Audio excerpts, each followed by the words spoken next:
व्रत की कथा। आप सभी भक्तों को उत्पन्ना एकादशी व्रत की ढेर सारी शुभकामनाएं।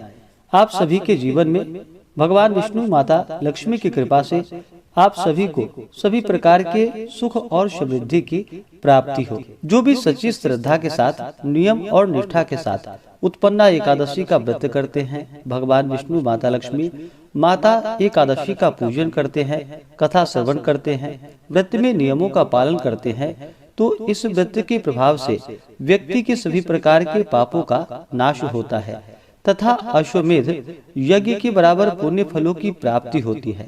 एकादशी का व्रत, जो कि प्रत्येक माह के कृष्ण पक्ष और शुक्ल पक्ष की एकादशी तिथि के दिन एकादशी का व्रत किया जाता है, इसे एकादशी या 11 व्रत के नाम से जाना जाता है। मार्गशीर्ष मास उत्पन्ना एकादशी के दिन से ही, जो कि एकादशी व्रत की शुरुआत मानी जाती है, इस दिन ही माता एकादशी का जो कि प्रादुर्भाव हुआ था। भगवान विष्णु के शरीर से एक दिव्य देवी प्रकट हुई थी, वही माता एकादशी कहलाई। और मार्गशीर्ष मास के कृष्ण पक्ष की एकादशी के दिन ही उत्पन्न होने के कारण इस दिन को जो कि उत्पन्ना एकादशी के नाम से जाना जाता है, और यह सभी प्रकार के पापों को नष्ट करके भगवान विष्णु के धाम को प्रदान करने वाली है। तो आइए सुनते हैं उत्पन्ना एकादशी व्रत की कथा। तो बोलिए प्रेम से भगवान विष्णु की जय, माता लक्ष्मी की जय, एकादशी माता की जय, सर्व देवी देवता की जय। एक बार शौनकादि 88,000 ऋषियों ने श्री सूत जी महाराज से पूछा कि हे भगवान, आप कृपा करके हम लोगों को एकादशी व्रत का महात्म्य सुनाइए। श्री सूत जी ने कहा कि हे ब्राह्मणों, इस व्रत के महात्म्य को भगवान श्री कृष्ण ने महाराज युधिष्ठिर से कहा था, वही आज हम आप लोगों को सुना रहे हैं। एक बार महाराज युधिष्ठिर ने भगवान श्री कृष्ण से पूछा कि हे प्रभु, एकादशी व्रत करने की क्या विधि है और उसे किस प्रकार करना चाहिए, उसका क्या फल है, आप कृपा कर यह सब मुझसे कहिए। पांडु नंदन का यह प्रश्न सुनकर भगवान श्री कृष्ण बोले कि हे राजन, एकादशी व्रत हेमंत ऋतु में मार्गशीर्ष कृष्ण एकादशी से प्रारंभ करना चाहिए। दशमी के दिन सूर्यास्त के बाद दंत धावन यानी कि दातून करे, इसके बाद फिर कुछ भी भोजन न करे। दूसरे दिन प्रातः काल नदी तालाब या कुएं पर स्नान करे, शुद्ध हृदय से संकल्प करे, सर्वप्रथम मृतिका स्नान करे अर्थात मिट्टी का चंदन इन मंत्रों के द्वारा लगावे। अश्वक्रांते रथ क्रांते विष्णु क्रांते वसुंधरे उदधतासी वराहेण कृष्णेन शतबाहुना मृतिके हर मे पापम जन्मया पूर्व संचितम त्वया हतेन पापेन गच्छामि परमाम गतिम। इस प्रकार से मृतिका यानी कि मिट्टी की प्रार्थना करते हुए मिट्टी लगावे।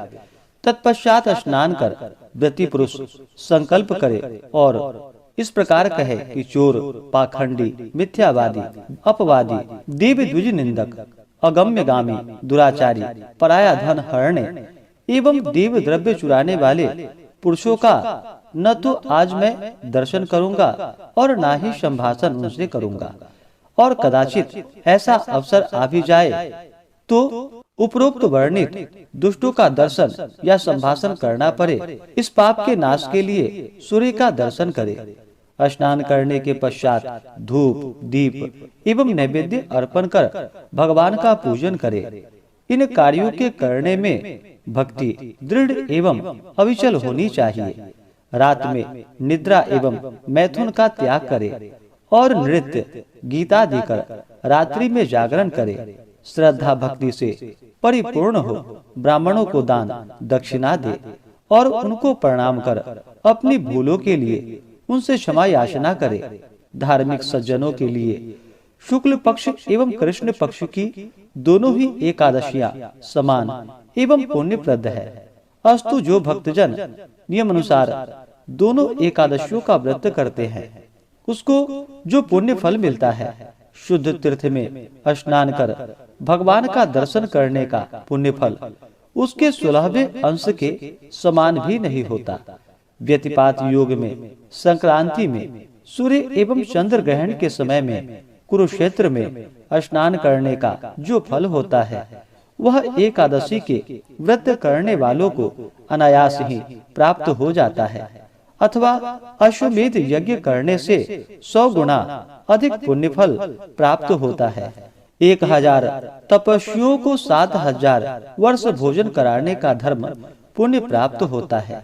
वेद वेदांग तथा पुराण एवं सहस्त्र गोदान का जो फल प्राप्त होता है, 10 ब्राह्मणों के भोजन कराने के पुण्य फल से 10 गुना अधिक पुण्य फल एक ब्रह्मचारी को भोजन कराने में होता है, और 10,000 गुना अधिक कन्या एवं भूमि दान देने से होता है, और इससे 10 गुना अधिक पुण्य भूखे को खिलाने से होता है। अन्नदान करना अत्यंत ही महान एवं अनुपम पुण्य है। इसके प्रभाव से देव और पितर दोनों ही संतुष्ट हो जाते हैं, और इसका संपूर्ण महात्म्य देवताओं को भी दुर्लभ है। नित्य व्रत करने का आधा फल एक मूल व्रत में होता है।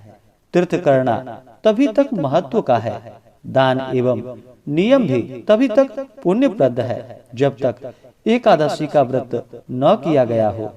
शंख द्वारा जल पीना वर्जित है। शंख द्वारा जल नहीं पीनी चाहिए।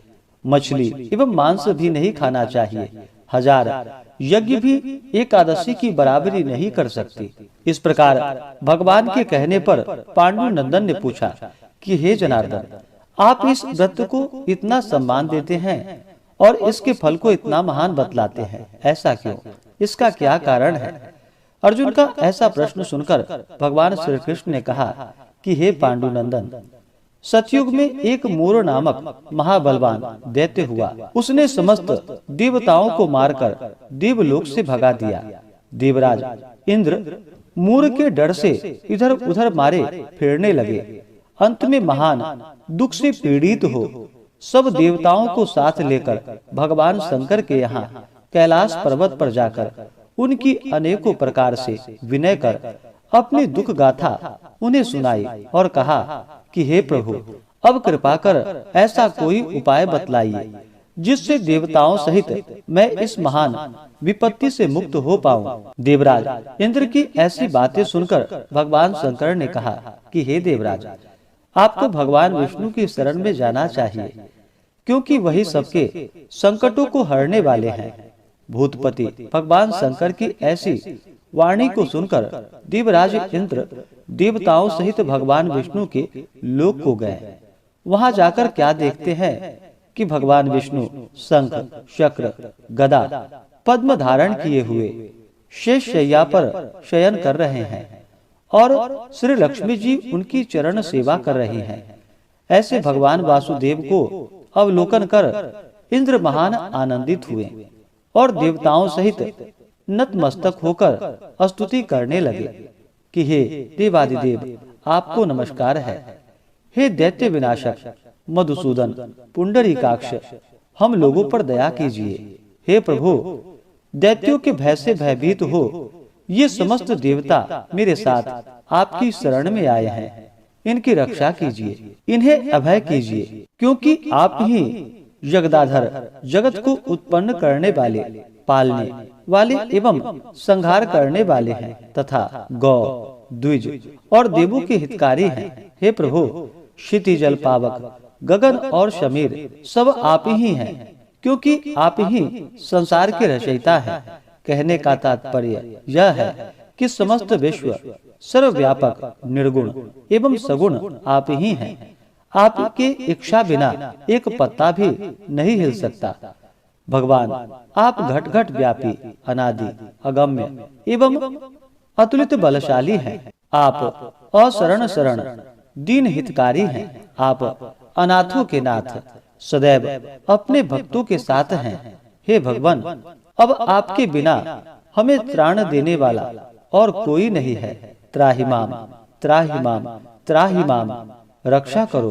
हे प्रभु, रक्षा करो। हम लोग आश्रयहीन कटी हुई गुड्डी के समान इधर उधर मारे फिरते हैं। अस्तु, हमें अभय दान दीजिए। देवराज इंद्र सहित देवों की इस प्रकार विनय सुन भगवान विष्णु प्रसन्न हो गए और उनसे बोले कि हे राजा, क्या बात है, आप लोग इतने भयभीत क्यों हैं? आप लोगों को किसने सताया है? आप समस्त वृतांत मुझसे कहिए और भय को त्याग कर निर्भय हो जाइए।